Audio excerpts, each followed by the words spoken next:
কেন্দ্রীয় শহীদ মিনারে সর্বস্তরে মানুষের শ্রদ্ধা নিবেদনের মাধ্যমে পালিত হচ্ছে দিনটি। জুলাই গণ অভ্যুত্থান পরবর্তী প্রথম ২১শে ফেব্রুয়ারিতে বৈষম্যমুক্ত আগামীর বাংলাদেশ দেখতে চায় তরুণ প্রজন্ম। বাংলার সাথে সাথে দেশের অন্যান্য ভাষার মর্যাদাও সমানভাবে রক্ষা করা হবে, এমনটা প্রত্যাশা সাধারণ মানুষের। এমআর আসাদের রিপোর্ট।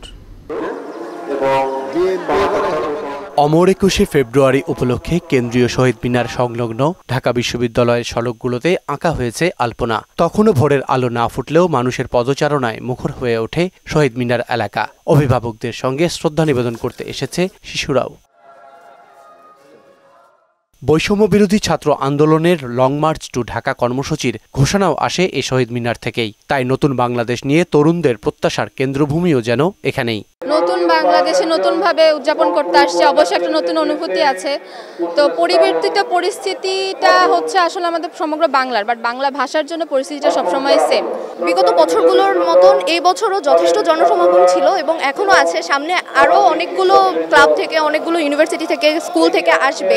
নিজেও এসেছি, আমার প্রতিষ্ঠানের বাচ্চারাও এসেছে, ইভেন আমার 17 মাসের ছোট বাচ্চা ও আমার সাথে চলে এসেছে।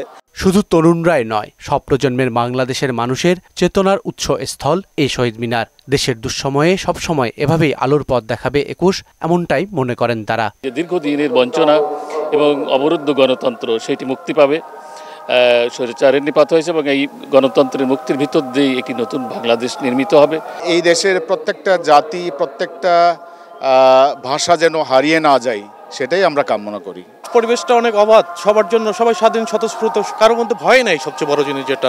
কেন্দ্রীয় শহীদ মিনারে শ্রদ্ধা জানিয়ে ঢাকা বিশ্ববিদ্যালয়ের উপাচার্য জানান, শুধু বাংলা নয়, ২১ মানে সব মানুষ ও তাদের ভাষার অধিকার নিশ্চিত করা। আন্তর্জাতিক মাতৃভাষা দিবস কোনো নির্দিষ্ট ভাষার বিষয় নয়, মাতৃভাষা সবার মধ্যেই জাগরুক থাকুক। বলেন, বাংলাদেশের মানুষের অধিকার আদায়ের পরম্পরায় বাতিঘরের ভূমিকা রেখেছে ২১শে ফেব্রুয়ারি। আন্দোলনগুলোর পরম্পরা আছে। বাঙালি জাতি ইতিহাসের সবচাইতে কঠিন সন্ধিক্ষণগুলোতে আমরা ঐক্যবদ্ধ হতে পেরেছি। আপামর মানুষের জীবনে যখনই দুঃশাসনের কালো ছায়া নেমে আসবে, ২১এর চেতনা ধারণ করে জাতি বর্ণ নির্বিশেষে কাঁধে কাঁধ মিলিয়ে লড়বে বাংলাদেশের মানুষ, এমনটাই প্রত্যাশা সবার। এমআর আসাদ, মোহনা সংবাদ, ঢাকা।